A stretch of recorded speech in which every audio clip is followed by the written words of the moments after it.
Arratsaldeon ikusentzule ongi etorriak berriz ere jokoz mintzo saiora astero legez goazen poliki futbolak asteburuan utzitakoak errepasatzera.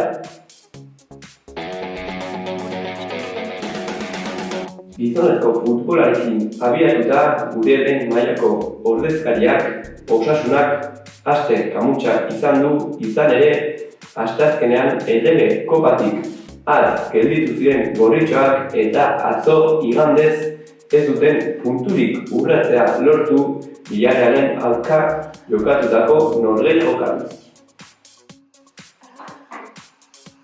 Kopari dagokionez, asteazkenean Realaren aurka Reale Stadium zelaian jokatutako kanporaketan gorritxoek ezin izan zuten errege kopako final laurdenetara sailkatzeko txartela eskuratu. Lehenengo zatian etxekoak aurreratu eta berehala Marc Cardonaren bitartez markagailuan banakoak ezartzea lortu bazuten ere, bigarren zatian Odegaardek falta jaurtiketa baten bidez eta Alexander Isakek buruz erreskadan sartutako goli esker Gipuzkoarrek egin duten aurrera kanporaketan. Gorritxoak errege kopako lehiaketatik utziz. Ligan zentratuta igandez jokatutako 22. jardunaldiko partiduan Osasuna esku hutsik itzuli zen Villarrealen aurka Estadio de la Ceramican jokatutako norgehiagokatik.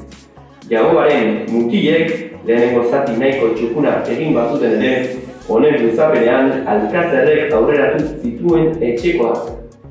Bigarren zatia hasi eta berehala Ariganek korner jaurtiketa batean buruz sartutako gol bati esker banakoa jartzea lortu zuten nafarrek. Baina defentsan egindako bi hutsen ondorioz 3 puntuak Castellon aldean geratu ziren. Nabarmentzekoa da, Jose Arnaiz zein Enrique Gallegok Osasunaren elastikoarekin lehenengo minutuak jokatu zituztera atzokoan. Lehenengo honek oso sentsazio onak helaraziz. Gogoratu behar dugu gorritxoak 11. postuan daudela sailkapenean 28 punturekin momentuz jaitsiera postuetatik 10 puntura. Hurrengo igandean Sadarren Real Madrid hartuko du Osasunak arratsaldeko 4etan. Bigarren mailako bigarren multzoan zentratuta gure 3 ordezkariek asteburu honetan 23. jardunaldiko liga partiduak izan dituzte. Ezer baino lehen goazen 23. jardunaldi honek bigarren mailako bigarren multzoan utzitako emaitzak errepasatzera. Larun batean jokatutako partiduetan Real Sociedad B 3, Izarrak 1, Osasuna Promesasek 3, Amorebietak 2 eta Salamanca Club de Futbolek 1, Bilbao Athleticek 1. Igandean jokatutako partiduari helduta Real Valladolid Promesasek 1, Arenas Derechok 1, Tudelano 2, Real Unión de Irunek 2, Alavés Bek 2, Guijuelo huts, Aro Deportivok 1, Unionistas Club de Futbolek huts, Calahorra huts, Burgosek 3, Barakaldo 1, Leioa 2 eta Cultural Leonesak huts, Logroñesek 2. 23. jardunaldiko emaitzak ikusita, sailkapenari erreparatuta, Osasuna Promesas gure lehen napar ordezkaria 6. postuan dugu, 37 punturekin, playoff postuetatik soilik 2 puntura eta txanponaren beste aldean Izarra eta Tudelano azkeneko 2 postuetan ditugu. Izarra 19. da, 22 punturekin eta Tudelano berriz 20.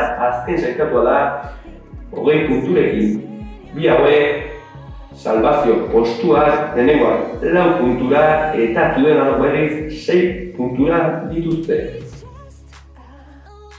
Tudelanorekin jarraiki burua altxatu ezin da jarraitzen dute bigarren mailako bigarren multzoko azken postuan jarraitzen baitute. Ciudad de Tudelan Real Unionen aurka jokatutako partiduan Nacho Martín entrenatzaile berriaren debutean etxekoek ezin hobeto ekin zioten partiduari. Eta atsedenaldira 2-1ekin joan ziren Obiletak lehenengo eta Nestorrek ondoren sartutako golei esker. Baina bigarren zatian ezin izan zuten gol bakarreko errenta hori mantentzea lortu. Lalaguna kapitaina egotzea izan zen penalti bat egin ostean eta kanpokoek markagailuan binakoa jartzea lortu zuten penaltiz. Hurrengo lehia Lezaman izango dute bigarren sailkatua den Bilbao Atletiken aurka. Gure bigarren mailako nafar ordezkariekin akitzeko Izarraren partida aztertzeko gaur ez dugu Julen Aramendia gure kolaboratzaile talituarekin hartu emanetan jartzeko aukerarik izan ere Portugalera bidea baita. Hala ere, Izarrara taldean zentratuta Izarra ez duen punturik urratzea lortu Zubietan Real Sociedad beren aurka jokatutako partidan. Xabi Alonso jokalari ohiak gidatutako taldea nagusi izan zen lehen zatian, markagailuan 2 goleko errenta jarriz. Baina atsedenalditik bueltan hobe ateratzen Lizarrako taldea eta Aresok 13 minutu faltan aldeak murriztea lortu zuen. Binakoa erdiesteko aukerak izan zituzten nafarrek, baina hori lortzeko saiakeran 3-1 jarri zuten etxekoek partidua guztiz erabakita utziz.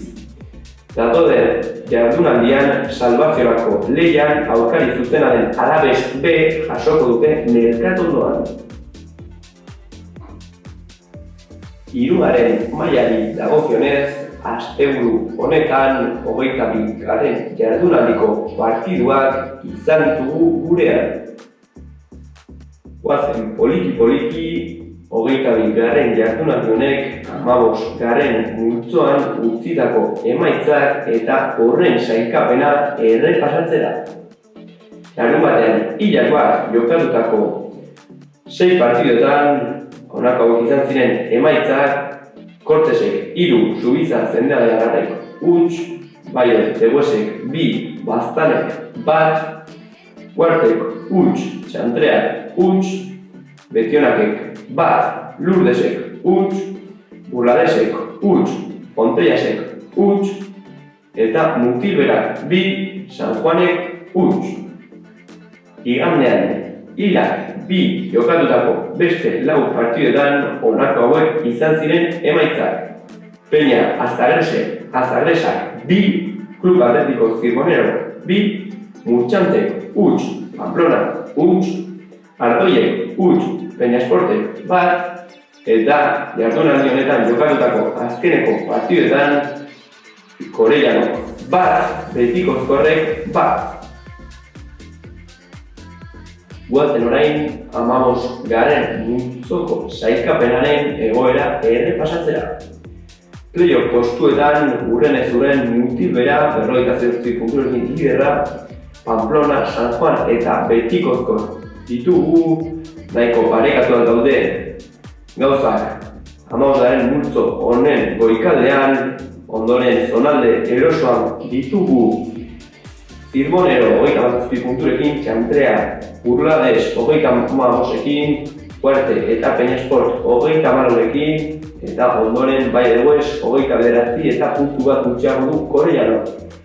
Bekaldeko egoerari erreparatuta gauzak berdintsu jarraitzen dute. Azkeneko postuan dago Fontellas 10 punturekin, Baztanek 15, Murtxantek 20 eta Salvazio postuetan ditugu ja Subiza 21 punturekin, Peña Azagresak baita ere puntu berezuekin, puntu bat gehiago dauka Lurdesek, 23 ditu Ardoiek, 27 Betionak eta Kortesek, eta lehen esan moduan Korellano 11. postuan dago 28 punturekin. Emakumezkoen futbolari erreparatuta, asteburu honetan ligako partiduak izan ditugu, bai Reto Iberdrola, bai Primera Nacional kategorietan. Sailkapenari erreparatuta, gure nafar ordezkaria Osasuna 4. postuan da 32 punturekin, igoera postuetara igoera lehiari begira bere aurkari zuzena den Sociedad Deportiva Eibarretik 5 puntura. Futbola albo batera utzita, asteburu honetan Donesteben jokatutako eskubaloi partidan emakumezko kadete mailan erreka 25 eta 14 gailendu zitzaion hobererari oso partido erosoan.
Hau izan da guztiak gaurkoz, mila esker zuen arreta eskaintzagatik eta datorren astean ikusiko gara astero legez berri aktualitate zein kirol gehiagorekin. Ondo izan!